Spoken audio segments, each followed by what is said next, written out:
ঘটনাটি আপনাদের সামনে উপস্থাপন করছি। চলুন শুরু করি ঘটনাটি ইব্রাহিম খলিল ভাই যার কাছ থেকে সংগ্রহ করেছেন তিনি তার নাম প্রকাশে ইচ্ছুক নন, তবে তার পারিবারিক একটি ডাকনাম রয়েছে, সেই নামটি শেয়ার করার অনুমতি পাওয়া গিয়েছে। নামটি হচ্ছে সাইফ খান। ওনার নিজের সাথে এই ঘটনাটি ঘটে। তার বাড়ি ঝালকাঠি জেলার নলছিটি উপজেলার দপদপিয়া ইউনিয়নের কোন একটি গ্রামে। গ্রামের নামটি সঙ্গত কারণে বলার অনুমতি পাওয়া যায় নাই। তো ঘটনা শুরু করার আগে একটি কথা জানিয়ে রাখা ভালো, সাইফ খানের সাথে ইব্রাহিম খলিল ভাইয়ের কীভাবে পরিচয়, কীভাবে ঘটনাটি সংগ্রহ করেছেন, তো এই দুটি প্রশ্নের উত্তর ইনশাল্লাহ এই ঘটনার শেষ দিকে দেয়া হবে। চলুন, সাইফ খান যেভাবে বলেছেন ঠিক সাইফ খানের ভাষায় ঘটনাটি আমরা উপস্থাপন করি। ঘটনা শুরু হয় 2024 সালের ডিসেম্বর মাসে। তখন আমি একটি মাদ্রাসার হেফজখানায় লেখাপড়া করতাম। সঙ্গত কারণে মাদ্রাসার নামটি গোপন রাখছি। তখন সিপারা শেষ করে আমপাড়ায় পড়ি। আমপাড়া হলো পবিত্র কোরআনের শুধু 30 নম্বর পাড়া। দেখে দেখে পড়া হয় আর কি। তখন অনেক ছোট ছিলাম, বয়স কম, ভালো মন্দ তেমন বুঝতাম না। বার্ষিক পরীক্ষার ছুটি পেলাম বেশ কিছুদিন। আমরা 3 জন বন্ধু আগেই প্ল্যান করে রেখেছি পরীক্ষার ছুটিতে মিজানের বাড়িতে বেড়াতে যাব। মিজান হলো আমার বেস্ট ফ্রেন্ড। আমরা একসাথে লেখাপড়া করতাম। ভোলা সদর থেকে দক্ষিণ পূর্বে বঙ্গোপসাগরের কোল ঘেঁষে মনপুরা দ্বীপ। এই দ্বীপের মধ্যে মনপুরা উপজেলা। এই উপজেলায় মিজানের বাড়ি। মনপুরার উত্তর দিকে মেঘনা নদীর মোহনায় অবস্থিত বাংলাদেশের বৃহত্তম এই মনপুরা দ্বীপ। ইউনিয়ন বা গ্রাম সেভাবে আমার মনে নেই। আমরা যথারীতি 3 বন্ধু মিলে মিজানের সাথে ওদের বাড়িতে বেড়াতে চলে গেলাম। প্রথম দিন আমরা 4 বন্ধু ভ্রমণে বের হই। জ্যাকব টাওয়ার, চরফ্যাশন এরকম কিছু কিছু দর্শনীয় স্থান ঘুরে দেখলাম। আমরা খুব আনন্দ করি। দ্বিতীয় দিন ঘুম থেকে উঠতে বেশ দেরি হয়, ফজরের নামাজের পরে ঘুমিয়ে গিয়েছিলাম। আপনারা নিশ্চয়ই জেনে থাকবেন যে বছরের শেষ দিকে বাংলাদেশে শীত পড়ে। খুব সহজে আসলে ঘুম ভাঙতে চায় না। আন্টির ডাকাডাকিতে ঘুম ভেঙে গেল। আমরা হালকা কিছু খেয়ে একদম ভর দুপুরবেলা কাছাকাছি একটু ঘুরতে বের হই। তখন প্রায় দুপুর 12:30 বাজে। একজন বন্ধু সাথে করে একটি ফুটবল নিয়েছিল। সেরকম মাঠ পেলে বা সেভাবে সুযোগ হলে ফুটবল খেলব, এই ভাবনা নিয়ে আমরা হাঁটছি।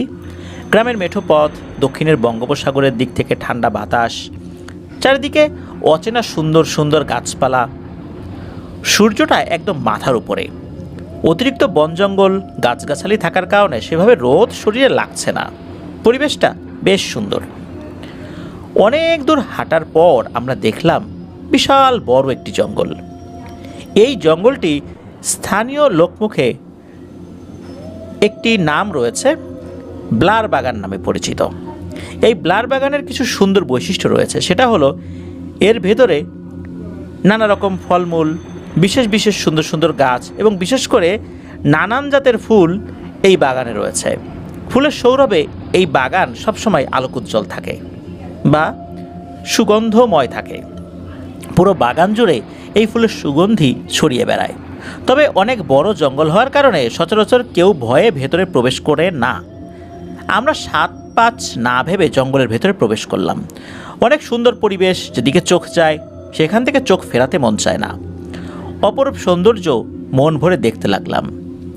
এক পর্যায়ে আমরা দেখলাম একটি জাম গাছ, মানে আমাদের চোখ পড়লো একটা জাম গাছের দিকে। গাছটির নিচে বড় বড় পাকা পাকা জাম পড়ে আছে, কুচকুচে কালো জাম।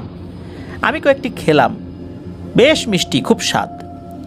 আমার বন্ধুরা গাছের নিচে বসে ভালো ভালো জামগুলো আলাদা করছিল বাসায় নিয়ে লবণ দিয়ে খাওয়ার জন্য। এরকম চিন্তাভাবনা করে জাম পরিষ্কার করে তারা তুলছিল। এদিকে আমার নজর পড়ে ফুলের দিকে। এত সুন্দর ঘ্রাণ, সুবাস, পুরো জঙ্গল ছড়িয়ে গেছে। শিমুল গাছ আঁকাবাঁকা হয়ে ডাল বেয়ে ছড়িয়ে ছিটিয়ে আছে বিভিন্ন দিকে।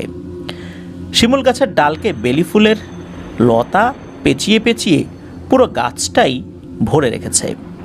প্রত্যেকটি লতায় লতায় বেলি ফুলে ভরা। হঠাৎ করে আমি শিমুল গাছের দিকে তাকাই। তখন আমি দেখলাম সাদা ধপধপে সুন্দর সুন্দরী রূপসী মেয়ে শিমুল গাছের ডালে বেলি ফুলের লতা থেকে ফুল ছিটছে। আমি খুব অবাক হই। এর কারণ হলো আশেপাশের ত্রিসীমানায় একটা বাড়িঘরও নেই। তাহলে মেয়েটি একা একা এই জঙ্গলে কিভাবে আসলো? ভয় ডর বলেও তো একটা কথা আছে, তাই না? যখন একটু ভালোভাবে লক্ষ্য করলাম তখন আমি নিশ্চিত হলাম যে এই মেয়েটি সাধারণ কোনো মানুষের মতো নয়। শারীরিক গঠন ও আকৃতি তুলনামূলক কিছুটা বড়। তার পরনের পোশাক সম্পর্কে একটু বর্ণনা করি। আপনারা মাকড়সার জাল দেখেছেন নিশ্চয়ই, ঠিক মাকড়সার জালের মতো ড্রেসটি। যদি খুব বেশি ঘন পেঁচানো এবং মোড়ানো মাকড়সার জাল দিয়ে পাতলা কোনো ড্রেস বানানো হয় তবে সেটি দেখতে যেমন লাগবে ঠিক তেমনই মনে হচ্ছিল। তবে ড্রেসটি অনেক সুন্দর। আসলে এই ড্রেস আমি কখনো বাস্তবে দেখি নাই, বা এমন ড্রেস হতে পারে সেটা শুনিও নাই। থাকলেও থাকতে পারে, বাট আমার জানা নাই। ফলে সেভাবে উদাহরণ দেওয়াটাও আসলে খুব মুশকিল হয়ে যায় আমার জন্য। এভাবে মেয়েটিকে সর্বোচ্চ 1 মিনিট দেখছি আর এসব কথা ভাবছি। যত সময় যাচ্ছে ততই একটু একটু করে ভয় বাড়ছে। মেয়েটি একটা করে ফুল ছিঁড়ছে আর কী যেন একটা করছে। ঠিক কিসের মধ্যে ফুলগুলো যেন রাখছে তা আমি দেখি নাই। তারপর আমি নিজেকে কন্ট্রোল করতে পারি নাই। আমি প্রচণ্ড জোরে চিৎকার দিয়ে বলি, মিজান ওইটা দেখ, কি দেখ ওইটা। তখন ওই মেয়েটি শব্দ পেয়ে আমার দিকে ঘুরে তাকায়। আমার চোখে চোখ পড়ে। এই দৃশ্য আমি মাত্র 1 পলক দেখেছি। আমি তো মিজানকে বললাম, মিজান ওটা দেখ, দেখছে ওটা কি। কিন্তু এর ভিতরেই তার সাথে আমার 1 পলক দেখা হয়েছে, চোখে চোখ পড়েছে। আমি আর ওদিকে না তাকিয়ে সোজা দৌড় দিই। এদিকে আমার বন্ধুরা জাম নিয়ে ব্যস্ত। ওরা আমার দৌড়ানি দেখে ভয় পেয়ে যে যার মতো জাম পকেটে ভরে আমার পিছু পিছু দৌড় দেয় আর বলে, এই সাইফ হঠাৎ কি দেখলি, আর কেনই বা এইভাবে দৌড়াচ্ছিস? সাইফ দাঁড়া, তোর কি হয়েছে বল, তুই কি দেখেছিস স্পষ্ট করে বল। আমি শুধু বলছি, এখানে একটা জিনিস দেখেছি, এই জঙ্গলে থাকা যাবে না রে, তাড়াতাড়ি দৌড় দে। তখন ওদের মধ্যে একজন বলে, আমরা বিষয়টা দেখি, তুই দাঁড়া দাঁড়া বলছি। তখন আমি একজনের হাত টান দিয়ে বললাম, আগে এখান থেকে বের হই, পরে সব বলতেছি। এটা বলার পর সবাই মিলে জোরে জোরে দৌড়ে জঙ্গল থেকে বেরিয়ে আসি। কিছুটা দূরে একটি দোকান দেখতে পাই। হাঁপাতে হাঁপাতে সেই দোকানে গেলাম। একটি পানির বোতল কিনে নাকে মুখে পানি দিলাম, একটু পানি খেয়েও নিলাম। তারপর স্বাভাবিক হওয়ার পর ওরা জিজ্ঞেস করে, কি হয়েছে, এবার সব কিছু খুলে বল, আসল ঘটনা কি। তখন ওদেরকে সব কিছু শেয়ার করলাম। কিন্তু এই ঘটনা শুধু মিজান বিশ্বাস করলো, বাকিরা বিশ্বাস করেনি। একজন বন্ধু বলে, বন জঙ্গলে প্রবেশ করেছি, হয়তো এরকম কিছু দেখতেও পারিস। যাই হোক, যা দেখেছি সেগুলা কিছু না, এসব ভুলে যা, কিছু হবে না। পরে দোয়া দরুদ পাঠ করে শরীরে ফু দিয়ে নিলাম। তারপর বাসায় গিয়ে এসব কথার কাউকে বলি নাই। যদি বলতাম তাহলে তো আমাদের বকাঝকা করবে, পাশাপাশি মিজানেরও রক্ষা নাই। বাড়িতে গিয়ে দেখলাম আন্টি তখনও রান্না করছে। সত্যি কথা বলতে আমরা এসেছি বলে আন্টি ভালো ভালো রান্না করছে, সেজন্য সময় একটু বেশিই লাগছে রান্না করতে। এরপর গোসল সেরে বসলাম। তখন হঠাৎ করে আমার শরীরের মধ্যে কাঁপুনি দিয়ে উঠল। এজন্য আমি একটু শুয়ে পড়লাম কিছু সময়ের জন্য। এর কিছুক্ষণ পর মিজান আমাকে দুপুরের খাবার খেতে ডাকতে আসলো। এসেই দেখতে পায় আমার অবস্থা ভালো না, শরীরে জ্বর, সেই সাথে আমার মাথা ব্যথা শুরু হয়েছে। এই অবস্থা দেখে আন্টি বেশ চিন্তিত হয়ে পড়লেন। আন্টি মিজানকে বকাঝকা করেন। পরে বিকালে আন্টি মিজানকে দিয়ে ওষুধ আনান, আমার শরীর মুছে দেন। সকালবেলা জ্বর কমে, কিন্তু মাথা ব্যথা আর শরীর ভালো হচ্ছিল না কোনোভাবেই। শরীরটা খুব ভার ছিল, মাথাও খুব ভার ছিল। দুপুরবেলা গোসল করার পর আল্লাহর রহমতে সম্পূর্ণ সুস্থ হয়ে যাই। এর মধ্যে ছুটি ছাটা কাটিয়ে সুন্দরভাবে আমরা মাদ্রাসায় চলে আসি। মাদ্রাসায় এসে সকল বন্ধুরা মিলে আড্ডা দিলাম, কে কীভাবে ছুটি কাটালো একজন অপরজনকে বললাম। আমি যে জিনিসটা দেখেছিলাম সেটা ঘনিষ্ঠ বন্ধুদের সাথে শেয়ার করলাম। কেউ বিশ্বাস করে, কেউ আবার এটা নিয়ে হাসি ঠাট্টা করে, কেউ আবার বলে বানিয়ে বানিয়ে গল্প করছি, আবার কেউ বলে হয়তো জিনপরি হতে পারে। এদিকে পরীক্ষার রেজাল্ট বের হলো, ভালো রেজাল্ট হলো। আমপাড়া থেকে আমাকে নাজেরায় উঠালো। নাজিরা হলো দেখে দেখে কোরআন শরীফ রিডিং পড়া। এইভাবে কাটতে থাকে বেশ কিছুদিন। নতুন বছর শুরু হয়, সময়টা 2015। তখন কিছু কিছু অস্বাভাবিক ব্যাপার লক্ষ্য করা শুরু করি। যখন 10 থেকে 15 পারা দেখে দেখে নাজেরা পড়ি, তখন আমি অনুভব করি হঠাৎ হঠাৎ শরীর আমার ভার হয়ে যায়। আবার রাতে একা একা হাঁটতে থাকা অবস্থায় কেউ সাথে আছে বা পেছনে কেউ আছে, পেছনে কেউ হাঁটছে, এরকমটা মনে হতো। এভাবে আরও 5 থেকে 6 মাস কেটে যায়। এর মধ্যে কোনো ধরনের সমস্যা ফিল করি নাই। বছরের মাঝামাঝি সময় হওয়াতে গরমের সিজন ছিল, তখন কেবল ভালো মন্দ বুঝতে শিখছি। গুঞ্জন উঠতে থাকে আমাদের কয়েকজনকে হেফজখানায় ওঠাবে। হঠাৎ একদিন দুজন হাফেজ সাহেব হুজুর এবং মোহতামিম হুজুর আমাদের ইন্টারভিউ নেন। আলহামদুলিল্লাহ আমি সহ কয়েকজন বন্ধু টিকে গেলাম।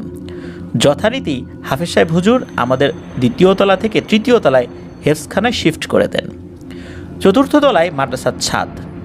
যখন প্রথম হেফজ শুরু করলাম, তখন মুখস্থ করাটা অনেক কঠিন বলে মনে করতাম।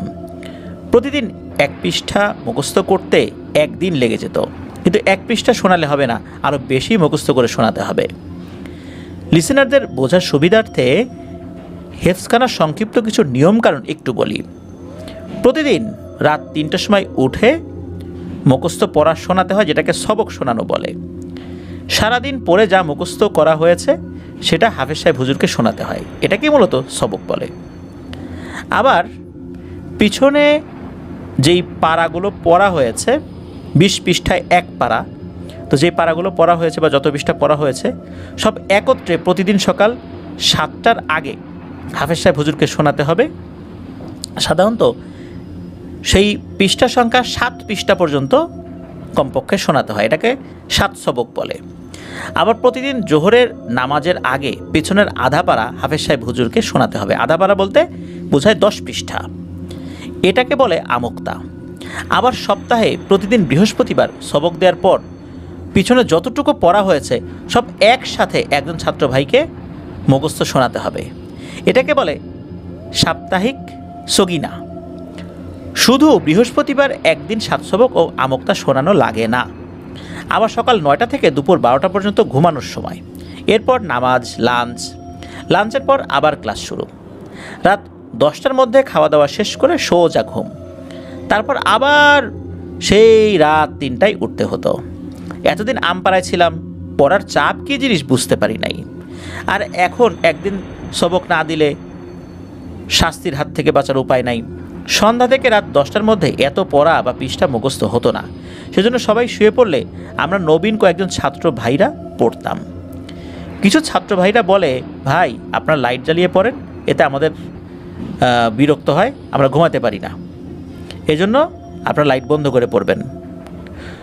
তখন আমরা নবীন কয়েকজন ছাত্র বন্ধু মিলে ছাদে লাইট ফিটিং করলাম। যথারীতি সবাই ঘুমিয়ে পড়লে আমরা ছাদে গিয়ে পড়তাম। ছাদ ছিল একদম খোলামেলা। একদিন রাত্রে আমরা ছাদে পড়ছি। অনেকক্ষণ পর একজন বলে, আমার পড়া শেষ। কিছুক্ষণ পর আরেকজন বলে, আমার এখন ভালো লাগছে না, আজকে আর পড়বো না। এরকম করতে করতে সবাই চলে যায়। যদিও আমাকে ওদের সাথে নিতে চেয়েছে, কিন্তু আমার পড়া বা পড়াগুলো আয়ত্তে আনা তখনও বাকি, তা আমি গেলাম না। পুরো ছাদটাই নির্জন, শুধু আমি একা একা পড়ছি। হঠাৎ করে সুন্দর সুগন্ধির ঘ্রাণ আমার নাকে এসে লাগে। আমি নিচে তাকিয়ে পড়ছিলাম, মানে কোরআন শরীফ যেটা আছে আর কি আমার সামনে, কোরআন শরীফের দিকে তাকিয়ে পড়ছিলাম। ঘ্রাণ পেয়ে আমি মাথা উঁচু করে তাকিয়ে যা দেখলাম, এটা দেখার জন্য আমি মোটেও প্রস্তুত ছিলাম না। আমি দেখলাম ওই যে ভোলা মনপুরা দ্বীপের ব্লার বাগানের মধ্যে যে মেয়েটিকে দেখেছিলাম, সেই মেয়েটি আমার 3 থেকে 4 হাত দূরে মাথায় ঘোমটা দিয়ে চুপ করে বসে আছে। সুন্দর ড্রেস পরা ছিল, মনে হচ্ছে স্বাভাবিক মানুষের চেয়ে হাতের লোমগুলো বড় বড় সাদা রঙের। আমি লক্ষ্য করলাম সাধারণ মানুষের তুলনায় আকৃতিও কিছুটা বড়। বড় বলতে চেহারা, স্বাস্থ্য, হাত পা এগুলো স্বাভাবিক মানুষের থেকে সব কিছুই বড় বড়। আবার সাধারণ মেয়েদের থেকে অনেক গোছালো পরিপাটি সে ছিল, আর দেখতে বেশ সুন্দরী ছিল। এরকম অদ্ভুত জিনিস দেখে আমি খুব ভয় পাই। অনেক জোরে চিৎকার করে বলেছিলাম, কে আছো, আমাকে বাঁচাও। কিন্তু আমার গলা থেকে কোনো আওয়াজই বের হচ্ছিল না। আমার মুখ ঠোঁট ঠিকঠাক মতোই ব্যবহৃত হচ্ছে, কিন্তু কাজের কাজ কিছু হচ্ছে না, শব্দ বের হচ্ছে না মুখ থেকে। এরপর মেয়েটি বলে, কোরআন তেলাওয়াত বন্ধ করলে কেন? ভয় পেয়েছ? তুমি ভয় পেও না, শান্ত হও। তুমি মনে মনে যা ভাবছো আমি সেটা বুঝতে পেরেছি। তুমি ঠিকই ধরেছ, আমি মানুষ না। তুমি আমার রূপ দেখে ফেলেছিলে, সেজন্য আমি তোমার খোঁজ খবর নিয়েছিলাম। তুমি ভালো মানুষ, এজন্য আমি তোমার কোনো ক্ষতি করি নাই। তা না হলে আমি তোমার ক্ষতি করতাম। তোমার তেলাওয়াত আমার ভালো লেগেছে, মুগ্ধ করেছে। সবসময় আড়াল থেকে তোমার খোঁজ খবর রাখতাম। এর কারণ হলো, জঙ্গলে তুমি আমাকে দেখেছ, এরপর সেই কথা গোপন না রেখে সবাইকে বলে দিয়েছ। কারণ তখন তুমি ভালো মন্দ বুঝতে না। এই কারণেই আমি কখনোই তোমাকে দেখা দেই নাই। দেখা দিলে তুমি আবার সবাইকে বলে দিতা। সেজন্য আমি নিজেকে আড়াল করতাম। আমি তোমার কাছে কোরআন শিখতে চাই। মাঝে মাঝে সময় পেলে তোমার কাছে এসে তেলাওয়াত শুনবো। তুমি আবার ভয় পেও না, আমি তোমার কোনো ক্ষতি করব না। আরেকটি কথা, এই ব্যাপারটা এখন থেকে কখনোই কাউকে বলবে না। এটা শুধু তোমার আর আমার মধ্যে থাকবে। এরপর আমি একটু স্বস্তি পেলাম। এতক্ষণ অতিরিক্ত ভয় করছিল।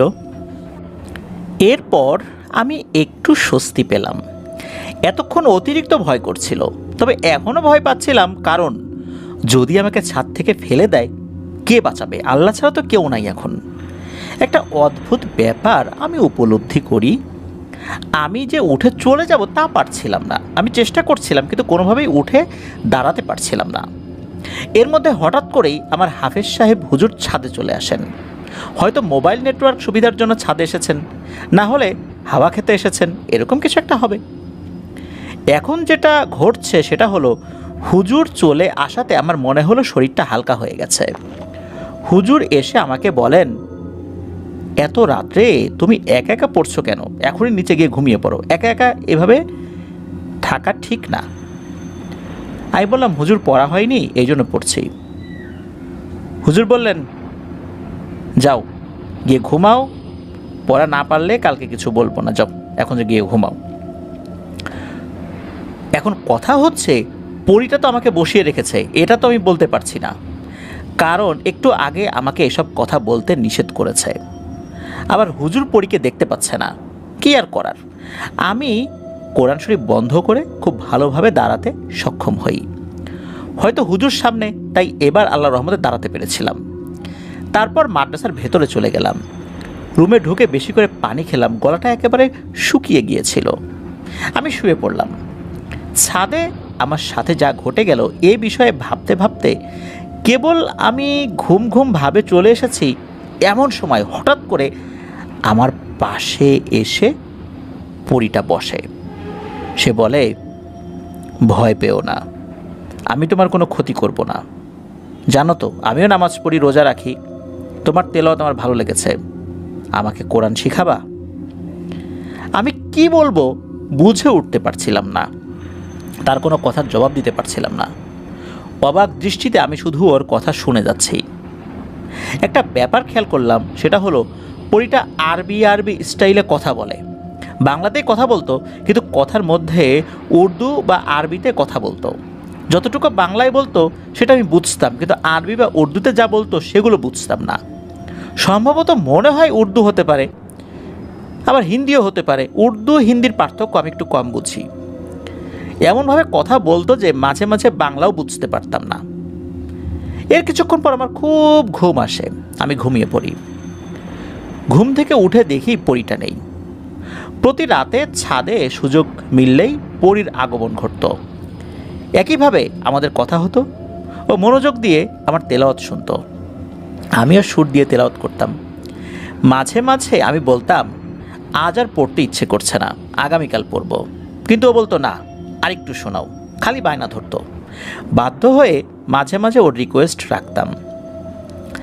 আমি পড়ি দেখছি, এটা যেমন ভালো লাগতো তেমনি ভয়ও করতো। আমার খুব ইচ্ছে করতো পরীর ব্যাপারটা বন্ধুদের সাথে বলতে, কিন্তু সাহস হচ্ছিল না, কারণ সে আমাকে বলতে নিষেধ করেছে। এভাবে আরও 6 মাস কেটে গেল। 2015 সালের শেষ দিকের ঘটনা। তখন শীত শুরু হয়ে গেছে। এক রাতে আমি কাঁথা মুড়ি দিয়ে শুয়েছিলাম, এমন সময় পরীটা চলে আসে। তারপর পরীর সাথে অনেক কথা হলো, এক কথা দুই কথায় আমি বললাম, আপনার বাড়ি কোথায়? তখন সে উত্তর দিল, মৃত সাগরের নিচে। আমি কৌতূহল নিয়ে বললাম, সাগরের নিচে কেউ থাকতে পারে নাকি? সে বলল, সাগরের তলদেশে আমাদের বাড়িঘর রয়েছে, সেখানে আমাদের শ্রেণীর অনেক জিন বসবাস করে, ওটাই আমাদের সমাজ। এরপর আমি বললাম, সেটা আবার কোথায়? সে বলল, অনেক দূরে, তুমি চিনবে না। আমি বললাম, সেদিন ব্লার বাগানে কী জন্য এসেছিলেন? সে বলল, বাড়িতে অনুষ্ঠান ছিল, সেজন্য ফুল তুলতে এসেছিলাম। আমি একটি বিষয় লক্ষ্য করলাম, তা হলো আমাদের কথা কিন্তু কেউ শুনতে পারছে না। ওরটা আমি শুনছি, আমারটাও শুনছে।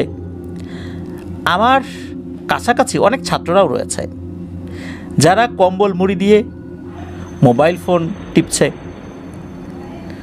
ওরা কিছু শুনতে পেলে অবশ্যই জেগে উঠত আর বলতো, কিরে, কার সাথে কথা বলছিস?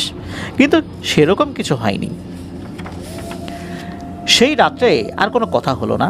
আমি যথেষ্ট চেষ্টা করেছিলাম বিষয়টি কাউকে না বলতে, কিন্তু খুব ইচ্ছে করেছিল বিষয়টি সবাইকে জানাতে। এরকম মনের মধ্যে দোটানা ভাব খুব কাজ করছিল। এই দোটানা ভাবের কারণে আমি বেশ দ্বিধাদ্বন্দ্বে পড়ে যাই। মনের মধ্যে সবসময় খুটখুট করছিল। একদিন সকালবেলা ক্লাসে বসে পরীর ব্যাপারে বন্ধু মিজানকে সব কিছু খুলে বলেই ফেলি। মিজান ব্যাপারটা সেভাবে বিশ্বাস করলো না। ও বলল, ধুর, এসব হয় নাকি? কিন্তু শেয়ার করার পর আমার মনে হলো নিজেকে কিছুটা হালকা লাগছে। মিজান বলে যে, কি রে, আমার সাথে তো দেখা দিল না কখনো। তবে এখানে একটা বিষয়, মিজানকে যখন আমি কথাটা বলে দেই, মিজানের আগ্রহ জন্মেছিল যে আমার সাথে দেখা দিচ্ছে, মিজান কেন দেখলো না, এই জন্য বলেছিল, দেখি আমার সাথে কখনো দেখা দিল না। সমস্যা যেটা হলো, আমি মিজানকে কথাটা বলে দেওয়ার পর টানা এক সপ্তাহ আমার সাথে ওই বইটা দেখা দিল না। আমি পরীর কথা ভাবতাম যে হঠাৎ কি হলো ওর। একদিন দুপুরে ঘুম থেকে উঠে আবার পড়া শুরু করি। এমন সময় হঠাৎ আমার চোখ পড়ে মাদ্রাসার বারান্দায়। সেখানে সেই বইটা দাঁড়িয়ে আছে, চোখ দুটো টকটকে লাল, দেখলেই মনে হবে সে রাগে জ্বলছে আর ফোঁস করছে। আমি চুপচাপ নিচে তাকিয়ে তেলাওয়াত করছি। এরপর যথারীতি ক্লাস শেষ হয়। সবাই সবার মতো গোসল করার প্রস্তুতি নেয়। মামুন নামে আমার এক বন্ধু আমাকে গোসল করার জন্য ডাকে। আমি মামুনের সাথে পুকুরে গোসল করতে গেলাম। গোসল শেষে মাত্র মামুন উপরে উঠেছে আর আমি এখনও পুকুরের মধ্যে আর একটা ডুব দিয়ে উঠে পড়ব। মানে তখন এরকম এরকম একটা সময় আর কি, যার একটা ডুব দিব, এরকম চিন্তা ভাবনা করে ডুব দিলাম। হঠাৎ পায়ে টান অনুভব করলাম। আমার পা ধরে কেউ যেন পুকুরের নিচে টান দিচ্ছে। আমি উপরে ওঠার চেষ্টা করলাম, কিন্তু চেষ্টা করে পারছি না। আমি ছটফট করছি, পানিও খেয়েছি। শেষমেশ চোখ খুলে তাকিয়ে দেখার চেষ্টা করি জিনিসটা কি, কে আমাকে টেনে ধরলো। তখন ঘোলা পানিতে যতটুকু দেখতে পেলাম, তাতে স্পষ্ট মনে হলো এটা সেই পরী। সে তার দুই হাত দিয়ে আমার পা টেনে ধরেছে। আমি বলার চেষ্টা করছি, আল্লাহ বাঁচাও, আল্লাহ বাঁচাও, কিন্তু নিচে তো আসলে কথা বলা যায় না। পানির নিচে মানুষ তো কথা বলতে পারে না। মনে মনে বলছিলাম। এদিকে মামুন উপরে দাঁড়িয়ে শরীর মুছছিল, কিন্তু আমি এতক্ষণ ডুব দিয়ে আছি দেখে মামুন কীভাবে এক পা পুকুরে দেয়, আর তখনই পরী আমাকে ছেড়ে দেয়। এক পা পুকুরে দিয়েছিল বলতে সে পুকুরে নামবে এই জন্য এক পা দিয়েছিল, আর সাথে সাথেই পরীটা আমাকে ছেড়ে দেয়। মাথা তুলে সাথে সাথে জোরে চিৎকার করে বলছি, মামুন আমাকে বাঁচা, আমাকে ধর। মামুন কোনোভাবে আমাকে টেনে উপরে তোলে, পেট চেপে চেপে পানি বের করেছিল। তারপর মাদ্রাসায় আসার পর মামুন আমাকে জিজ্ঞেস করলো, বন্ধু হঠাৎ কি হয়েছিল তোর? যা ঘটেছিল আমি সেটা মামুনকে জানালাম। মামুন বলল, এগুলো ভালো না রে বন্ধু, তুই বাসায় শেয়ার কর তাড়াতাড়ি। ওঝা ফকির দেখা, হুজুর দেখা, শরীর বন্ধ দে, মারাত্মক ক্ষতি হয়ে যাবে না হলে। কিন্তু এগুলো একটা মায়াজাল। এগুলো আসে, ভালো ভালো কথা বলে, পরে জীবনটা শেষ করে দিয়ে যায়, জীবনটাকে নরক বানিয়ে ফেলে। এরকম ঘটনা বহু আছে, বহু নজির আছে এগুলার। দ্রুত এটা সমাধান কর, নাহলে কিন্তু তোর সামনের জীবন একদম শেষ হয়ে যাবে। বেঁচে থাকবি তবে মৃত মানুষের মতো বেঁচে থাকবি। মামুনের এই ধরনের কথা শোনার পর আমি খুব ভয় পেয়ে যাই। চিন্তা ভাবনা করলাম যে বিকেলে বাড়িতে গিয়ে বিষয়টা জানাবো। মাদ্রাসার কাছে আমার বাড়ি। বিকেলে বাড়ি না গিয়ে ফুটবল খেলেছি। ওই দিন আর বাড়িতে জানাতে পারলাম না। যথারীতি ওই দিন রাত্রে আমি ঘুমাচ্ছিলাম, তখন পরীটা আমার কাছে এসে আমাকে ডাকে, ঘুম থেকে উঠায়। আমি কোনো কথা না বলে উঠে বসি। আমার পাশেই মাইনুদ্দিন নামে আমার এক ছাত্র ভাই শোয়া ছিল। সে চুপি চুপি কম্বল মুড়ি দিয়ে মোবাইলে কার্টুন দেখছিল। যদিও বা হেফজখানায় মোবাইল ব্যবহার করা নিষেধ, অনেকেই চুপি চুপি এটা করে, দেখে আর কি। তো আমি উঠে বসেছি, সেটা মাইনুদ্দিন আবার টের পেয়েছে। ও মনে করছে হুজুর আসলো নাকি আবার, সেজন্য মাথাটা বের করে বলল, কিরে ঘুমাসনি এখনো? আমি আর সেভাবে রেসপন্স করি না। তারপর ও আবার কম্বল মুড়ি দিয়ে মোবাইল দেখা শুরু করে। আমি খালি গায়ে ছিলাম। তখন পরীটা ঠাস করে আমার পিঠে একটা চড় মারে, ফলে অনেক জোরে শব্দ হয়। এত জোরে শব্দ হয়েছে যে মাইনুদ্দিন লাফ দিয়ে উঠে বসেছে। ও উঠেই বলে, কিসের শব্দ হলো? এই শব্দ পেয়ে আরও কয়েকটা ছাত্রের ঘুম ভেঙে যায়। ওরা দেখলাম আমি বসে আছি আর কান্না করছি। ওরা সবাই আমার কাছে এসে বলল, কিসের আওয়াজ হলো এত জোরে, আর কান্না করছিস কেন? আমি পরীর দিকে আঙ্গুল দিয়ে বললাম, ও আমার পিঠে থাপ্পড় মেরেছে। কিন্তু ছাত্ররা সেখানে কাউকে দেখতে পেল না। তখন একজন ছাত্র ভাই বলল, আচ্ছা দেখি কোথায় তোকে থাপ্পড় মেরেছে। সত্যি তাই, সবাই দেখলো আমার পিঠে 5টি লম্বা লম্বা আঙ্গুলের ছাপ। আঙ্গুলগুলো পিঠের যেখানে পড়েছে সেখানে লাল হয়ে ফুলে উঠেছে। তখন কারো বুঝতে বাকি রইল না, বিশেষ করে আমি যাদেরকে পরীর বিষয়টি জানিয়েছিলাম। তখন তারা বলল, ঘটনা তো সত্যি, পরী ওকে মারধর করেছে। তখন কয়েকজন আমাকে জড়িয়ে ধরল, ফলে পরী আমার কাছে আসতে পারলো না। কিন্তু পরী আমাকে বলে গেল, তোকে শেষবার সতর্ক করে দিয়ে গেলাম, আমার ব্যাপারে কারো সাথে কিছু শেয়ার করবি না। এরপর কখনো যদি কাউকে কিছু বলিস তাহলে আমি তোর কী যে ক্ষতি করবো তুই কল্পনা তো আনতে পারবি না। পরীর এই কথা শুধু আমি শুনছি, আর কেউ শুনতে পারছে না। এরপর পরীটা চলে যায়। আমি খুব ভয় পেয়েছি। থাপ্পড় মারার কারণে খুব কষ্ট হচ্ছিল, পিঠে জ্বালা পোড়া হচ্ছিল। সকালের মধ্যে বিষয়টি সকল ছাত্ররা জানতে পারে। কয়েকজন বড় ছাত্র ভাইরা হাফেজ সাহেব হুজুরকে বিষয়টি অবগত করে। হুজুর আমার পিঠ দেখে কোনো দাগ বুঝতেই পারে না। উনি বলে, কোথায় দাগ? আসলে ব্যাপারটা হয়েছিল কি, হুজুর দেখার আগেই রহস্যজনকভাবে সেই দাগটা মিলিয়ে যায়। হুজুর এসব বিশ্বাস করলেন না। হুজুর বলেন, নিজেরা মারামারি করে এখন উল্টাপাল্টা বলো না, যত সব ভাওতাবাজি। আমি কোনো কিছু বলি নাই। হুজুর মুখের উপরে কথা বলে বেয়াদবি হবে, আমি চুপ করেই থাকলাম। এরপর থেকে কখনো ছাদে উঠি নাই। আমার রুমের সামনে বারান্দা আছে, ওই বারান্দায় বসে বসে পড়তাম। কখনো সমস্যায় পড়ে ছাত্র ভাইদের ডাকলে যেন চলে আসতে পারে, এ কারণেই বারান্দায় পড়তাম। এভাবে চলতে চলতে 2015 সালে মাঝামাঝি সময় চলে আসে। গরমের সিজন চলছিল তখন। একদিন রাত্রে আমি বারান্দায় বসে তিলাওয়াত করছিলাম। এমন সময় সেই পরী আমার সামনে এসে বসে। এরপর সে বলে, আমি তোমাকে প্রথম দিন বলছিলাম এই বিষয়টা শুধু তোমার আর আমার মধ্যে থাকবে, কিন্তু তুমি তা শোনো নাই, তুমি অন্য লোকের কাছে বলে দিয়েছ। এই কারণে আমি ক্ষিপ্ত হয়েছি। আমি তোমাকে কোনো ক্ষতি করব না, শুধু এই ব্যাপারটা কাউকে বলবে না। ওই দিনের পর থেকে আর কখনোই কাউকে বলবে না, যতটুকু তুমি বলেছো এই পর্যন্তই শেষ। পরীর এই কথা শোনার পর আসলেই ওই দিনের পর থেকে এসব কথা আর কাউকে বলতাম না। যদি বলি তাহলে আবার আমাকে মারধর করা শুরু করবে। কখন কোন বিপদে পড়ে যাই বলা তো যায় না। পানির মধ্যে নামার ক্ষেত্রে একটা ভয় আমার মধ্যে কাজ করত। সবসময় একটা আতঙ্ক আমাকে ঘিরে ধরে রেখেছিল। এর মধ্যে নতুন একটা ঘটনা ঘটতো, তা হলো আমার ডান পাশে কেউ বসতে পারতো না। একদিন ক্লাসে কাইয়ুম নামে এক বন্ধু আমার ডান পাশে বসে পড়েছে। এমন সময় পরী চলে আসে। সে এসে আমার পেছনে দাঁড়ায়। কাইয়ুমের জন্য পরীটা বসতে পারছিল না। তখন পরীটা কাইয়ুমের কাঁধে একটা ধাক্কা দেয়। অবাক হয়ে কাইয়ুম বলল, সাইব ভাই তুমি আমাকে ধাক্কা দিয়েছো? আমি বললাম, কই না তো। কাইয়ুম বলল, নরম হাতের একটা ধাক্কা অনুভব করলাম, এটা কিসের? আমি আর ভয়ে কিছু বলি নাই, কিন্তু কাইয়ুম এই ঘটনা সবাইকে বলে দেয়। এ নিয়ে কেউ কেউ কত রং তামাশা, আবার কেউ কেউ বলে, ভাই তোরা যে যা বলিস সাইফের কাছে কিছু একটা আছে। সেদিন গোপনে মিজান আমাকে বলে, বন্ধু জীবনে কোনোদিন পরী দেখি নাই, আমি জানি তোর সাথে পরী আছে, আমাকে একবার দেখার ব্যবস্থা করে দে না ভাই, আমার পরী দেখার খুব ইচ্ছা। মিজানের এই কথা শুনে আমি বললাম, দেখি সেরকম সুযোগ আসলে চেষ্টা করব। এভাবে দিন কাটতে থাকে। 2015 সালের শেষের দিকে আমার 10 পারা মুখস্থ হয়ে গিয়েছিল আলহামদুলিল্লাহ। সেই সময়ের একদিন রাত্রে আমি বারান্দায় বসে পড়ছি, সবাই ঘুমিয়ে পড়েছে। তখন পড়ি আমার সামনে আসে। সে বলে, তোমার তেলাওয়াত যত শুনি ততই মুগ্ধ হই। আমি অনেক সময় ভাবি আর কখনো তোমাকে দেখা দেব না, কিন্তু ঠিক তখনই তোমার তেলাওয়াত শোনার জন্য আমি ব্যাকুল হয়ে পড়ি। তুমি চিন্তা করবে না, একদিন আমি নিজ থেকেই চলে যাব। আমি তোমার কোনো ক্ষতি করব না। আমাকে তাড়ানোর জন্য ওঝা কবিরাজও ডাকতে হবে না, আমি নিজেই চলে যাব। পরীর কথা শুনে আমি ভালো মন্দ কোনো উত্তর দিলাম না। আসলে সে আমার সামনে আসলে সেভাবে আমি কিছু বলতেও পারতাম না। আমি শুধু তার কথা শুনতাম। কিছুক্ষণের মধ্যে আমার ঘুম আসে। আমি তার কাছ থেকে বিদায় নিয়ে ভিতরে চলে যাই। এরপর তার সাথে আসলে আমার একটা ভালো সম্পর্ক হয়। সে আমার ক্ষতি করতো না। তারপর থেকে দিনের বেলায়ও কখনো কখনো একা থাকলে সে আমার কাছে আসতো। অনেক সময় ছাত্ররা দেখতো যে আমি একা একা হাসছি বা কথা বলছি।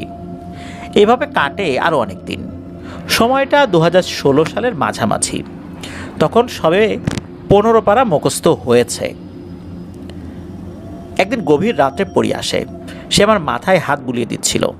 ওর হাতের স্পর্শে আমি কারো উপস্থিতি টের পেলাম। সাথে সাথে ঘুম ভেঙে যায়। দেখলাম সে এসেছে। আমি বললাম, এত রাত্রে কেন আসলেন? আমার তো ভোর রাতে উঠতে হবে। সে বলল, তোমার জন্য পিঠা নিয়ে এসেছে, একসাথে খাবো, তাই আসতে হলো। এরপর আমি 2-1টা পিঠা খেলাম, সেও আমার সাথে খেলো। আমি বললাম, এবার হয়েছে, এখন জলদি করে চলে যান, আমাকে ঘুমাতে হবে, ভোর 3টা এবার উঠতে হবে। তারপর সে আমার কথা মতো চলেও গেল। আমিও ঘুমিয়ে পড়ি। অনেক রাত তখন। আর এক রাতে ঘটে এক অদ্ভুত ঘটনা। আমি বারান্দায় বসে বসে পড়ছি। এমন সময় কে যেন আমার নাম ধরে বলল, সাইফ, এদিকে তাকাও। আমি তাকিয়ে দেখলাম পইটা এসেছে, সুন্দর করে হাসি দিয়ে দাঁড়িয়ে আছে। আমি কিছু বললাম না। সে নিজে নিজেই আমার সামনে এসে বসলো, বলল, কেমন আছো? এভাবে এক কথা দুই কথা, এর মধ্যে হঠাৎ করে আমার হাতটা ধরে বলল, সাইফ, তুমি আমাকে আপনি করে আর বলো না, আমাকে তুমি করে বলবে। তখন সত্যি কথা বলতে আমি লজ্জা পেতাম। নিজের ভালো মন্দ বোঝা শুরু করার আগে আমাকে আমার পরিবার এখানে ভর্তি করিয়ে দেয়। সেই থেকে আমি এখনও পড়াশোনা করি। রাস্তাঘাটে মহিলাদের দেখলে মাথাটা নিচু করে পথ অতিক্রম করি। সেখানে তুমি করে বলা বা ডাকা অনেক কঠিন ব্যাপার আমার জন্য, বিশেষ করে ওই বয়সে। আমি জাস্ট বলেছি, ঠিক আছে, আমি চেষ্টা করব। তখন সে বলল, একটু বসো, আমি এখনই আসছি। তখন আমি লক্ষ্য করলাম পইটা সিঁড়ি বেয়ে একটু নিচে নামলো, এরপর উধাও। তারপর 2 থেকে 3 মিনিটের মধ্যেই বোধ হয় ফেরত আসলো। সময়টা এরকমই হবে। সে বলল, তোমার জন্য মিষ্টি এনেছি, খাও। আমি মিষ্টি খেলাম, সেও আমার সাথে খেলো। এর কিছুক্ষণ পর আমার ঘুম আসলো। আমি বিদায় নিয়ে ঘুমাতে চলে গেলাম। সত্যি কথা বলতে, এক একটা মিষ্টির সাইজ ছিল অনেক বড়, পুরো হাত জুড়েই থাকতো মিষ্টিটা। আর পিঠার এত সুন্দর কারুকার্য, অনেক সুন্দর সুন্দর ফুল আঁকা, অনেক স্বাদ। আমি খেতে ভয় পেতাম, ভাবতাম খেলে আবার কিছু হবে না তো। এরপর থেকে সে মাঝে মাঝে নানান রকম হালকা বা শুকনো খাবার আমার জন্য নিয়ে আসতো। সেসব খাবার ছিল খুবই সুস্বাদু। একদিন আমি ছুটি নিয়ে বাড়িতে গেলাম। আম্মুকে বললাম, এরকম এরকম পিঠা বানাও। কিন্তু সেম সেম পিঠা হতো না, আঁকা বাঁকা হতো, মিষ্টি বেশি কম হতো। আম্মু বলতো, এসব আজগুবি রকমের পিঠা তুই কোথায় খেয়েছিস?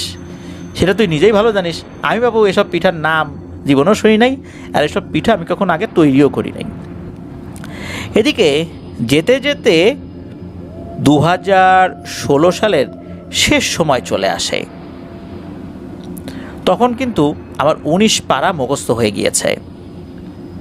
একদিন হাফেজ সাহেব হুজুর বললেন, এত কম পড়া দিলে কি চলবে? আর একটু বেশি পড়া দিতে হবে তো। আমার ইচ্ছা তোমাকে, শুধু তোমাকে না, তোমাদের 17 জনকে একসাথে পাগড়ি দিব। অর্থাৎ 17 জনকে একসাথে বিদায় দেবে হাফেজ বানানোর পর।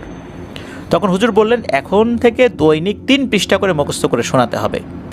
কষ্ট করো, ইনশাল্লাহ সফল হবে। তখন আমার পড়াশোনার চাপও বেড়ে গেল। দিনরাত এক করে তিলাওয়াত করতাম।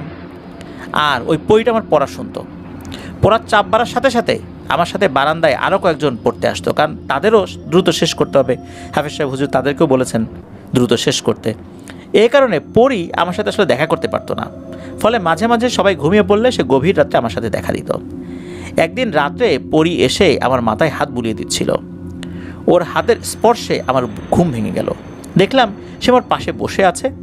আমি বললাম, এত রাত্রে কেন এসেছেন? সে বলল, তোমার সাথে গল্প করব। এরপর অনেক কথা হলো। আমি বললাম, যদি রাগ না করো তাহলে একটি কথা বলবো। তখন সে আমাকে বলার জন্য ইশারা দিল।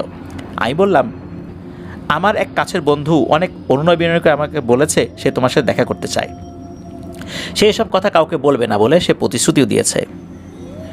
একথা শুনে পড়ি বলল, ঠিক আছে, আমি দেখা দিব, কিন্তু সে আমাকে দেখতে পাবে না, তবে সে আমার উপস্থিতি টের পাবে। কাল বিকেলে তোমরা দুজন ছাদে এসো। যথাসময় পরদিন মিজানকে সাথে নিয়ে ছাদে গেলাম। অনেকক্ষণ দাঁড়িয়ে রইলাম, কারো আসার নাম নেই। হঠাৎ করে দেখলাম ছাদের শেষ প্রান্ত থেকে সে হেঁটে হেঁটে আমাদের দিকে আসছে। আমি মিজানকে বললাম, বন্ধু প্রস্তুত হয়ে যা, পড়ি এসেছে। পড়ি আমাদের সামনে এসে সালাম দিল। আমি উত্তর দেওয়ার আগেই মিজান বলে উঠল, ওয়ালাইকুম আসসালাম। আমি তো অবাক। তখন বুঝলাম মিজানকে উপস্থিতি জানান দিয়েছে পড়িটা। এরপর পড়ি বলল, এখন আর না, তোমরা এখন যাও। তখন আমি মিজানকে সঙ্গে নিয়ে চলে আসি। প্রতিনিয়ত পড়ির সাথে আমার দেখা হতো, কথাও হতো। 2017 সালের একদম প্রথম দিকের কথা। তখন শীতকাল ছিল, 20 পারা মুখস্থ হয়ে গিয়েছে। এই বছর শেষ হলে আমি হাফেজ হব। তখন থেকে আমি ব্যতিক্রমী স্বপ্ন দেখতে শুরু করি। প্রায় প্রতিদিন একই ধরনের স্বপ্ন দেখতাম। সেটা কীরকম তা একটু খোলাসা করে বলি। স্বপ্নের মধ্যে দেখতাম আমি ভিন্ন ভিন্ন জগতে আছি। এই ফুলের বাগানে, এই সাগরে, এই পাহাড়ে, এই পর্বতে, এই আবার কোনো এক অচেনা দেশে। সেখানে সেই পড়ি আমাকে সব কিছু ঘুরিয়ে ঘুরিয়ে দেখাচ্ছে। এ ধরনের স্বপ্ন মাঝে মাঝে আমি দেখতাম। প্রথম স্বপ্নটা ভুলে যেতাম, কিন্তু বারবার দেখার ফলে মুখস্থ হয়ে গিয়েছিল। পরি সংশ্লিষ্ট স্বপ্ন। এ কারণে স্বপ্নের কথা কাউকে বলতাম না। পরির বিষয়ে যে কোনো তথ্য কোনো মানুষকে বলতে গেলে অপমান হওয়ার ভয় তো ছিলই। সেজন্য কখনো কাউকে কিছু বলতাম না। একদিন একটি ঘটনা ঘটে। আসরের পর সবার সাথে আমিও খেলাধুলা করছিলাম। এমন সময় পড়ি মাদ্রাসার বারান্দা থেকে আমাকে ডাক দেয়, বলে, সাইফ এদিকে এসো। আমি কাছে গেলাম। সে বলল, চলো হেঁটে হেঁটে কথা বলি। কথা বলতে বলতে ছাদে গেলাম। সন্ধ্যার কিছুক্ষণ আগে আমি বিদায় নিয়ে চলেও আসি। এরপর যখন আমি মাদ্রাসার ভেতরে ঢুকি তখন আমার বন্ধুরা বলছে, কিরে পালিয়ে বাড়ি গেছো, হুজুরের সাথে দেখা করেছো? তখন আমি মিজানকে বললাম, বন্ধু ওরা এসব কী হাবিজাবি বলছে, আমি আবার কোথায় গেলাম? মিজান বলল, তুই তো 2 দিন ধরে মাদ্রাসায় ছিলি না, আমরা ভেবে নিয়েছিলাম তুই বাড়িতে গেছিস। কথা শুনে আমি তো অবাক। কিছুক্ষণ পর হুজুর ক্লাসে আসলেন, আমাকে দেখে কাছে ডাকলেন, বললেন, পালিয়ে বাড়ি গেছিস কেন? বলা নেই কওয়া নাই, মামাবাড়ির আবদার। এইভাবে কেউ বাড়িতে যায়? আমাদের একটা দায়িত্ব আছে না? যদি কিছু হয়ে যেত। হুজুর তো বেশ বকাঝকা করলেন। এই বলে আমাকে কয়েকটা লাঠির বাড়ি লাগিয়ে দিলেন। তারপর ক্লাসে বসালো। ক্লাস শেষে ভাবতে লাগলাম, আমি 2 দিন কোথায় ছিলাম? প্রথমে তো কিছুই মনে করতে পারি নাই, আর আমি তো বাড়িতেও যাই নাই। তাহলে কোথায় ছিলাম? আমি তো ছাদে গেলাম, তারপর আবার নিচে নেমে আসলাম। আমি এসব কথা আপন মনে ভাবছিলাম। ভাবতে ভাবতে আবছা আবছা মনে পড়ল। আমি যতটুকু মনে করতে পারছি তা হলো, আমি 2 দিন পরীর দেশে ছিলাম। প্রথমে ওদের বাড়িতে প্রবেশ করার সাথে সাথে আমাকে একটি সাদা রঙের জুব্বা পরার জন্য দেয়। ঢিলে ঢালা জুব্বা, পরিবেশটা অনেক সুন্দর, মনে হলো রাজার বাড়ি। ঝিলিমিলি আলো জ্বলছে, কিন্তু বৈদ্যুতিক ব্যবস্থা নেই কোনো। বৈদ্যুতিক ব্যবস্থা ছাড়া এই আলোগুলো কিভাবে জ্বলছে এটা আমি ঠিক বুঝতে পারছিলাম না। পরি আমার সাথে তার পরিবারের সদস্যদের পরিচয় করিয়ে দেয়। ওখানে অনেক লোকজন, মানুষের মতোই তাদের আকৃতি, কিন্তু সাধারণ মানুষের থেকে কিছুটা আলাদা। বেশ লম্বা দেখতে তারা। একটু পর তাদের দেখা দেখি আমিও নামাজ কালাম পড়ছি, কিন্তু কোন ওয়াক্তের নামাজ পড়ছি সেটাও আমার মনে নাই। আমাকে মেহমানদারি করছে, বিভিন্ন রকমের খাবার সামনে দিয়েছে। আমার থাকার জন্য একটি রুম দিল। ঘরের খাটটি আমাদের মতো না, একদম আলাদা, সাদা রঙের। কি দিয়ে তৈরি আসলে আমি ঠিক বুঝতে পারি নাই। এটা কি কোনো কাঠ দিয়ে তৈরি, মাটি দিয়ে তৈরি, পাথর দিয়ে তৈরি, না লোহা দিয়ে তৈরি, এটা আমি কোনোভাবেই বুঝতে পারি নাই। পরদিন পরিটা অনেক সাজুগুজু করে, সাদা গায়ে সোনার গহনা, চুলের মধ্যে একটা ফুল লাগানো। সে আমার কাছে এসে বলল, চলো ঘুরতে যাব। যেসব জায়গায় আমাকে নিয়ে গেছে মনে হচ্ছে এগুলো আমার সবই আমার পরিচিত, মনে হলো এর আগে আমি এসব জায়গায় এসেছি। স্বপ্নের মধ্যে যেসব জায়গায় আমাকে নিয়ে যেত ঠিক সেরকমই মনে হলো। এরপর আমার আর কিছুই মনে নাই, তবে আসার সময় শরীরে পরা জুব্বাটি তারা রেখে দেয়, শুধু এতটুকুই মনে আছে। কিন্তু ছাদ থেকে কিভাবে ওদের দেশে গেলাম, কিভাবে ছাদে ফেরত আসলাম, এর উত্তর আমার কাছে নাই। তবে বিষয়টি মনে হচ্ছে কল্পনার মতো, একরকম স্বপ্নই বলতে হবে। স্বপ্ন দেখলে মানুষ যেভাবে ভুলে যায় ঠিক সেভাবে আমিও ভুলে গিয়েছিলাম। স্বপ্নের কথা অনেক কষ্ট করে মনে করতে হয়, আমাকেও সেভাবেই মনে করতে হচ্ছে। আমার সাথে আরও কী হয়েছে তা আমি পুরোপুরি মনে করতে পারি নাই। এই বিষয়টি কখনো কাউকে বলিও নাই, শুধু আমার মধ্যেই সীমাবদ্ধ রেখেছি। এক রাতে ঘটে আরেকটি মর্মান্তিক ঘটনা। খাওয়া দাওয়া শেষ করে কেবল শুয়েছি, কাঁথা মুড়ি দিয়ে চোখ বন্ধ করে রাখলাম। হঠাৎ করে মনে হলো আমার পাশে কেউ শুয়ে আছে। আমি কম্বলটা সরিয়ে চোখ তুলে তাকাই, দেখলাম পরীটা এসেছে। আমি বললাম, মাত্র সবাই শুয়েছে, আমি বসে বসে কথা বলতে গেলে সবাই বুঝে ফেলতে পারে। তুমি এখন কেন আসলে? তুমি চলে যাও, কাল কথা হবে। সে বলল, মাত্রই তো এলাম, একটু থাকি, তারপর না হয় যাই। আমি বললাম, গেলে যাও, না গেলে যা মন চাই তাই করো, আমি ঘুমাইলাম। এই বলে আমি কম্বল মুড়ি দিলাম।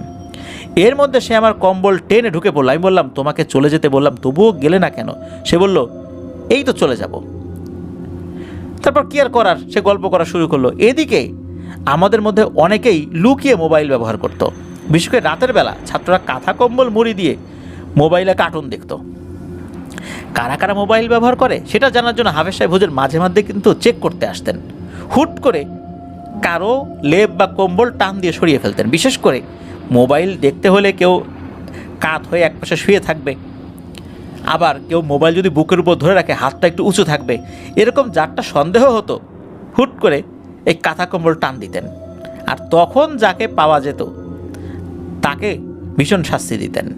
কারণ মাদ্রাসায় এভাবে মোবাইল ফোন ব্যবহার করা উচিত নয়, এটা নিয়মের মধ্যেও পড়ে না। কারণ ভোরবেলা উঠতে হবে। যদি বাচ্চারা এরকম মোবাইল ফোন ব্যবহার করতে করতে অভ্যস্ত হয়ে যায় তাহলে শরীরেরও ক্ষতি হবে, ভোরবেলা উঠতে পারবে না, লেখাপড়ারও ক্ষতি হবে। এই জন্যই মূলত এই কঠোর নিয়ম।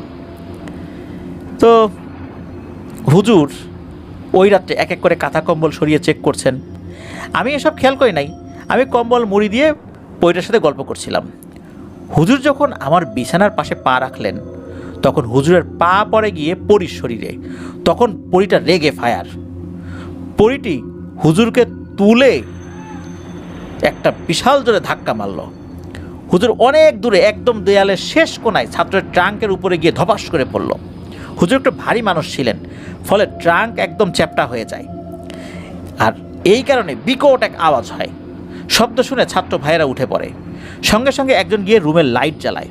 ঠিক তখনই পরী রাগে জ্বলতে জ্বলতে চলে যায়। হুজুর কোমরে প্রচণ্ড ব্যথা পেয়েছেন।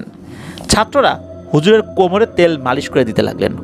হুজুর বললেন, আমি এত ভারী একটা মানুষ, আমাকে তুলে আছাড় মারার শক্তি তো সাইফের নাই। এই কাজ সাইফ কখনোই করতে পারবে না। শুধু সাইফ কেন, এখানে এমন কোনো স্টুডেন্ট নাই যে এই কাজটা করতে পারে। নিশ্চয়ই ওর সাথে কিছু একটা আছে। আমি এতদিন তো শুনেছি শুধু, আজ আমি নিজেই সাক্ষী। এই ঘটনার পর হুজুর কিন্তু দীর্ঘদিন অসুস্থ ছিলেন, অনেক চিকিৎসা তাকে করতে হয়েছিল। আস্তে আস্তে উনি সুস্থ হয়েছিলেন যদিও। তো এতক্ষণ তো আসলে প্রিয় লিসেনার্স সাইফের মতো করে আমরা বলার চেষ্টা করেছি, কিন্তু এবার লিসেনারদের বোঝার সুবিধার্থে বাকি অংশটা আমরা ইব্রাহিম ভাই যেভাবে শেয়ার করেছেন সেভাবে শেয়ার করতে শুরু করি। চলুন।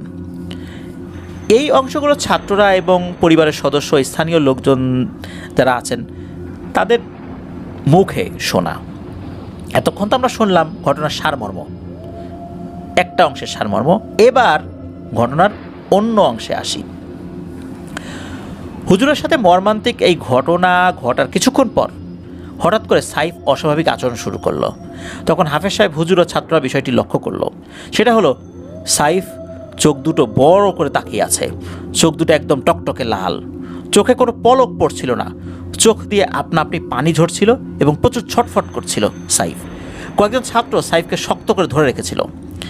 হাফেজ সাহেব হুজুর এই অবস্থা দেখে তৎক্ষণাৎ 2 জন ছাত্রকে সেই রাতেই সাইফের বাড়িতে খবর পাঠান। সাইফের নানা বাড়ি মাদ্রাসার কাছাকাছি। উল্লেখ্য যে আরেকজন শিক্ষক ছিলেন যার নাম হচ্ছে মোয়াল্লেম হুজুর। তার আসল নামটি সাইফ অবশ্য বলেনি, তবে তিনি স্থানীয় লোকমুখে মোয়াল্লেম হুজুর নামে পরিচিত। তিনি স্থানীয় ছিলেন বলে রাত্রে বাড়িতে অবস্থান করতেন। বর্তমান হাফেজ সাহেব হুজুর যেটা করলেন তা হলো অন্য দুজন ছাত্রকে দিয়ে মোয়াল্লেম হুজুরকে খবর পাঠালেন যাতে তিনি জলদি মাদ্রাসায় চলে আসেন। মোয়াল্লেম হুজুরকে ডেকে পাঠানোর কারণ হলো সাইফের সাথে কোনো জিন আছে কিনা বা তাকে কোনো জিন আসর করেছে কিনা সেটা পরীক্ষা করার জন্য এই মোয়াল্লেম হুজুরকে খবর দেয়া। মোয়াল্লেম হুজুর একসময় প্যারানরমাল কাজগুলো রুকিয়ার মাধ্যমে সমাধান করতেন, কিন্তু কোনো একটি সমস্যার কারণে তার ওস্তাদ তার সনদ তুলে নেয়। সনদ তুলে নেওয়ার অর্থ হচ্ছে তাকে এই কাজের যে অনুমতি দেওয়া হয়েছিল তিনি এই অনুমতিটা প্রত্যাহার করেন এবং বলে দেন যে তোমাকে যে এজাজত বা অনুমতি দেওয়া হয়েছিল সেই অনুমতিটা প্রত্যাহার করা হলো। এখন তুমি যদি করো যে বিপদ আপদ হতে পারে তার জন্য সম্পূর্ণ তোমার দায়ভার। তো যেহেতু তার ওস্তাদ কোনো এক বিশেষ কারণে তার সনদ তুলে নিয়েছিলেন, ফলে তিনি এই কাজগুলো আর করতেন না। এরপর জরুরি তলব পেয়ে যথারীতি মোয়াল্লেম হুজুর মাদ্রাসায় উপস্থিত হন, আর কিছুক্ষণের মধ্যেই সাইফের পরিবারের সদস্যরা মাদ্রাসায় চলে আসে। মোয়াল্লেম হুজুর সব কথা শুনে একটা সরিষার তেলের বোতল চাইলেন। বোতলের মুখ খুলে কিছু একটা তেলাওয়াত করলেন, এরপর বোতলের মধ্যে ফু দিলেন। তারপর সরিষার তেলের মধ্যে শুধু একটি আঙ্গুল ভিজিয়ে সাইফের কানের মধ্যে আলতো করে ঢোকালেন। এই কাজটি করার সঙ্গে সঙ্গে সাইফ দৌড়ে পালানোর চেষ্টা করলো। তৎক্ষণাৎ মোয়াল্লেম হুজুরের নির্দেশে কয়েকজন ছাত্র সাইফকে ধরে ফেলল, কিন্তু এক পর্যায়ে সাইফ ছুটতে সক্ষম হলো। সঙ্গে সঙ্গে একাকী ভাসমান হয়ে নাকি উপরের দিকে উঠতে শুরু করলো। কয়েক সেকেন্ড সবাই হতভম্ব হয়ে তাকে দৃশ্য দেখলো। সঙ্গে সঙ্গে মোয়াল্লেম হুজুর বললেন, তোমরা কেউ ভয় পেও না, দ্রুত দরজা জানালা বন্ধ করে দাও। সাথে সাথে দ্রুত দরজা জানালা বন্ধ করে দেওয়া হলো। এরপর মোয়াল্লেম হুজুর বললেন, আমার সাথে সাহসী দুজন ছাত্র আসো। এরপর মোয়াল্লেম হুজুর দোয়া দুরূদ পড়তে লাগলেন। আল্লাহর অশেষ রহমতে আস্তে আস্তে সাইফ শূন্য থেকে নিচে নামতে শুরু করলো। সঙ্গে সঙ্গে মোয়াল্লেম হুজুরের নির্দেশে দুজন ছাত্র সাইফকে ধরে ফেলল। এরপর মোয়াল্লেম হুজুর অনেক দোয়া কালাম পরে ঝাড়ফুঁক করলেন। সঙ্গে সঙ্গে সাইফ সেন্সলেস হয়ে গেল। তারপর পানির ছিটা দেওয়ার পর জ্ঞান ফিরল। এসব ঘটনা সাইফের পরিবারের সদস্যরা অসহায়ের মতো দেখল, তারা কিছুই বুঝে উঠতে পারল না। পরিবেশটা একটু শান্ত হওয়ার পর মোয়াল্লেম হুজুর সাইফের পরিবারের সদস্যদেরকে উদ্দেশ্য করে বললেন, আমি নিশ্চিত হয়েছি যে সাইফকে জিনে আসর করেছে।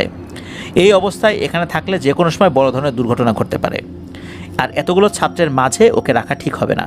বরং আপনারা ওকে বাড়িতে নিয়ে যান এবং দ্রুত ভালো কোনো হুজুর বা কবিরাজ দেখান। আমি এর ট্রিটমেন্ট করতে পারবো না, যেহেতু আমার সনদ আমার ওস্তাদ তুলে নিয়েছেন, যার কারণে আমি ট্রিটমেন্ট করলে আমারও ক্ষতি হতে পারে, সাইফেরও ক্ষতি হতে পারে।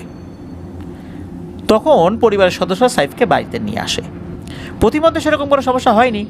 সাইফের নানা বাড়িতে 7 জন সদস্য ছিল, নানি, তারপরে আন্টি মানে সাইফের আম্মু, বড় মামা, ছোট মামা, বড় মামার এক ছেলে মানে মামাতো ভাই, তারপর এক মেয়ে মানে ছোট ভাগ্নি, আর হচ্ছে ছোট মামার এক ছেলে। এই কয়জন এক বাড়িতে গেরস্থ পরিবারের মধ্যে একান্নবর্তী পরিবারেই থাকতো। সেই রাতে কেউই ঘুমাতে পারেনি, সবাই সাইফের পাশে বসেছিল। পরদিন থেকে শুরু হয় অদ্ভুত আচার আচরণ, শুরু হয় এক কালো অধ্যায়ের। সাইফের কাছে বেনামাজি কেউ আসলে সাইফ খারাপ ব্যবহার করত। একদিন পাশের বাড়ির একটি মেয়ে সাইফদের বাড়িতে আসলো। তখন সেই মেয়েটির মাথায় কাপড় ছিল না। হঠাৎ সাইফ গিয়ে ওই মেয়েটির চুল ধরে দেয় প্রচণ্ড জোরে এক টান। এক মুঠে যতগুলো চুল ধরতে পেরেছিল ঠিক ততখানি চুল ছিঁড়ে সাইফের হাতে চলে আসে। তখন ওই মেয়েটা প্রচণ্ড ব্যথা পায়, ব্যথার চেয়ে ভয়ও আসলে বেশি পেয়েছিল। সাইফের সঙ্গে কিছু একটা আছে, এটা আশেপাশের লোকজনও বুঝতে পারে। এই কথা কিভাবে যেন ওই মেয়ের কানে গিয়েছিল, এজন্যই মূলত সাইফকে সে দেখতে এসেছিল। আর দেখতে এসে এই ধরনের বিপর্যয়ের মুখে পড়ে ওই মেয়েটা। এই ঘটনা সাইফের পরিবারের সদস্যরা দেখে খুবই ভয় পায়। নর্মালি কি হয়, আমরা কোনো অন্যায় করলে পরিবারের সদস্যরা শাসন করে, কিন্তু সাইফের বেলায় একদমই ভিন্ন। উল্টো পরিবারের সদস্যরা সাইফকে ভয় পাওয়া শুরু করে। সহজে সাইফের কাছাকাছি কেউ আসতে চাইতো না। সাইফের নানি বৃদ্ধা মানুষ, তিনি বলতেন, হায় রে আমার নাতিরে কি হলো, গত সপ্তাহে দেখলাম একদম ভালো, আমার সাথে কত সুন্দর করে কথা বললো। এই সমস্ত কথা বলে ওর নানি খুব কান্নাকাটি করতেন। এদিকে সাইফের 2 মামা প্যারানরমাল বিষয়ে আসলে যাতে সমাধান করা যায়, যিনি এরকম কাজ করতে পারেন বা সমাধান করতে পারেন, এরকম লোক খুঁজতে থাকেন। এইভাবে একদিন যায়, 2 দিন যায়, 3 দিনের দিন একজন কবিরাজের সন্ধান পাওয়া যায়। মামা কবিরাজের সাথে সাক্ষাৎ করে। তখন মামা কবিরাজকে সব কিছু খুলে বলে। কবিরাজ সব কিছু শুনে একটু ভাবলো, তারপর তিনি একদিন সময় নেয়। সময় নেওয়ার পর উনি বলেন যে ঠিক আছে, আমি যাব বলে আশ্বস্ত করলেন। তিনি একদিন পর আর আসলেন না। সাইফের পরিবারের সদস্যরা তো অবাকই হলেন। সাইফের পরিবারের সদস্যরা পুনরায় কবিরাজের সাথে যোগাযোগ করলেন। তখন কবিরাজ অদ্ভুত একটি তথ্য দিলেন। কবিরাজ বললেন, আমি আমার রিচুয়ালের মাধ্যমে পাখির শরীরে শেয়াল কাটা প্রবেশ করিয়ে আপনাদের বাড়িতে চালান করি। সে যদি বেঁচে ফিরতো তাহলে আমি আপনাদের সমস্যা নিয়ে কাজ করতাম, কিন্তু আপনাদের বাড়িতে এমন এক শক্তি বা ক্ষমতাবান কেউ আছে বা শক্তিশালী কেউ আছে, তার সামনে আমার বিদ্যা তুচ্ছ, আমি এই কাজ করতে পারবো না। কবিরাজ স্পষ্ট করে জানিয়ে দেয়, শুধু শুধু আমার পেছনে টাকা নষ্ট করে কোনো লাভ হবে না, আপনারা ভালো কোনো হুজুর কবিরাজ দেখান। তখন সাইফের পরিবারের সদস্যরা নিরাশ হয়ে ফেরত আসে। পরিবারের সবাই খুব কান্নাকাটি শুরু করে, বিশেষ করে সাইফের মা। উনি খুব কান্নাকাটি করত। দিন নাই রাত নাই, সাইফের 2 মামা আবার ওঝা কবিরাজ খোঁজা শুরু করে। আসলে বিপদের সময় কখনোই ঠিকঠাক মতো হিসাব মেলে না। এদিকে ওঝা ফকিরের কোনো সন্ধানও মিলছে না। 2 দিন পর একজন সনাতন ধর্মাবলম্বী তান্ত্রিকের খোঁজ মেলে। কর্ণকাঠি নামক একটি গ্রাম আছে। এই গ্রামের মধ্যে বরিশাল বিশ্ববিদ্যালয়। বরিশাল বিশ্ববিদ্যালয় এখনও সিটিতে অন্তর্ভুক্ত হয়নি, মূলত সেই সময়ের কথা বলছি। এজন্য নলছিটি থানার অধীনে সেটা ছিল। এজন্য মূলত গ্রাম বলা। এই কর্ণকাঠি গ্রামের আশেপাশের একটি জায়গায় একজন ভালো তান্ত্রিক আছে, তার অনেক নামডাক আছে। তিনি সাধক টাইপের তান্ত্রিক। লোকমুখে প্রচলিত আছে তার অসংখ্য শীর্ষ জিন রয়েছে। তো এই শীর্ষ জিনগুলো তাকে গুরু মানে, তাই স্থানীয় লোকজনদের কাছে তিনি বেশ পরিচিত। তার সাথে দ্রুত যোগাযোগ করতে খুব একটা বেশি ভোগান্তি পোহাতে হয়নি। সব ঘটনা তান্ত্রিককে মামারা বলেন, তিনি সব কিছু শোনেন। এরপর তিনি বললেন, আমার জন্য ততটাও সহজ হবে না কাজটা করা, আমি সমাধান করতে পারবো কি না জানি না, কিন্তু আমার সবটুকু সামর্থ্য উজাড় করে দিয়ে উপকার করার চেষ্টা করব। বিষয়টি নিয়ে আমাকে ভাবতে সময় দিতে হবে। আমি 2 দিন পর আপনাদের বাড়িতে যাবার চেষ্টা করব। এই 2 দিন আপনাদের ছেলেকে প্রয়োজনে বেঁধে রাখবেন, কোনোভাবেই ছেড়ে রাখবেন না। ঘরের ভেতরে রাখবেন, তাও রাখতে না পারলে ওই যে বেঁধে রাখার পরামর্শ দিলাম। আর সবসময় চোখে চোখে রাখতে হবে, কারণ এই 2 দিনের মধ্যে বড় ধরনের কোনো অঘটন ঘটেও যেতে পারে। এরপর মামা তান্ত্রিকের কথায় সম্মতি দিয়ে বিদায় নিয়ে বাড়িতে চলে আসেন। তান্ত্রিকের কথা মতো মামা সাইফকে বিছানার উপরে লোহার শিকল দিয়ে বেঁধে রাখলেন। এই কাজটি করার পর সাইফ কোনো কিছু খেত না। দিন দিন শুকিয়ে যেতে লাগলো, চেহারাও ভেঙে যেতে লাগলো। এদিকে যথারীতি 2 দিন পর ওই তান্ত্রিক বাড়িতে আসলেন। তিনি এসে প্রথমে ঘরের মধ্যে প্রবেশ করে মহিলা আর বাচ্চাদের অন্য একটি ঘরে চলে যেতে বললেন। তান্ত্রিকের কথা মতো 2 মামা সাইফের 2 হাত দুজন এবং 2 দিক থেকে ধরে রেখেছেন আর কি। এরপর তান্ত্রিক মোমবাতি, আগরবাতি, ধূপ জ্বালিয়ে ঘরের মাটিতে বসে রিচুয়াল শুরু করেন। এর কিছুক্ষণ পর তান্ত্রিক সাইফের মুখমণ্ডলের সামনে একটি মাটির মূর্তি বের করেন। মূর্তিটার সামনে ধরে সাইফকে উদ্দেশ্য করে বলেন, কেন এসেছিস, তোরা কতজন আছিস, কবে এসেছিস আর কি চাস, মানে মানে খুলে বল। তখন সাইফের ভেতর থেকে জিন উত্তর দেয়, আমরা কজন আছি সেটা জানার তুই কে, ভালোই ভালো এখান থেকে চলে যা।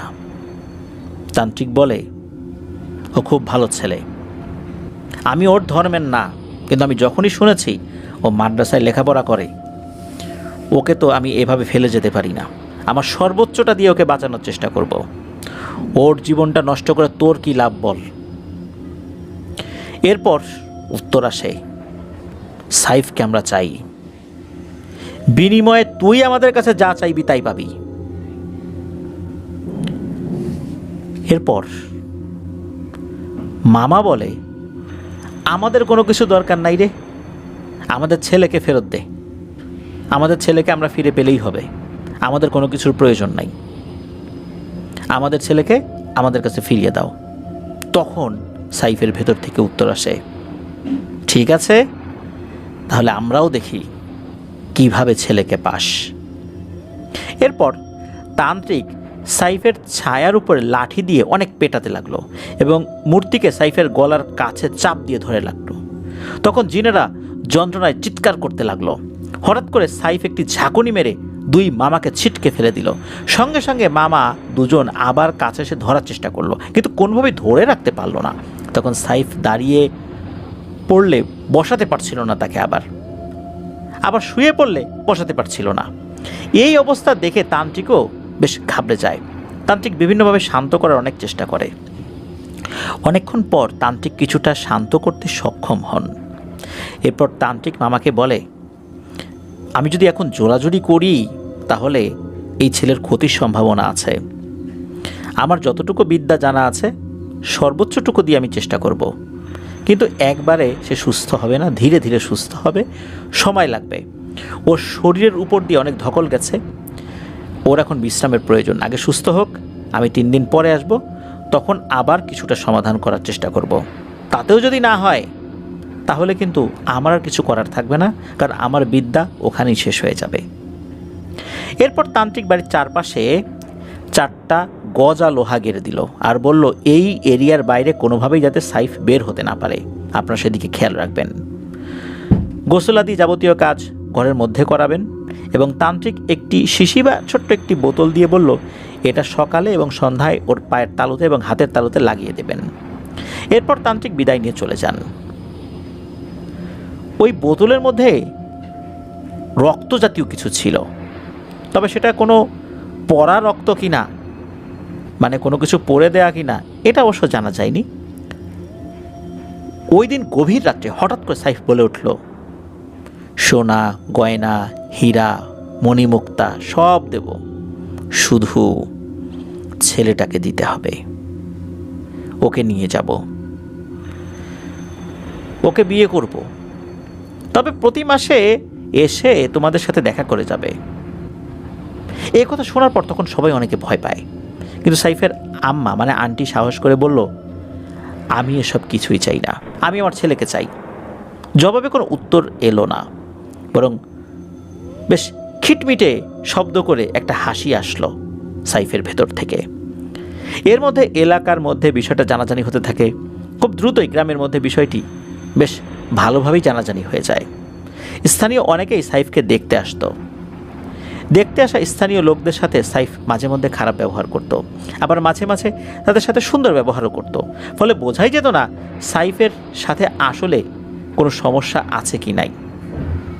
এদিকে সাইফের অবস্থা এমন ছিল যে কিছু কিছু সময় চেনা মানুষকে অচেনা মনে করত, আবার যে আপনজন তাকে সহ্য করতে পারত না।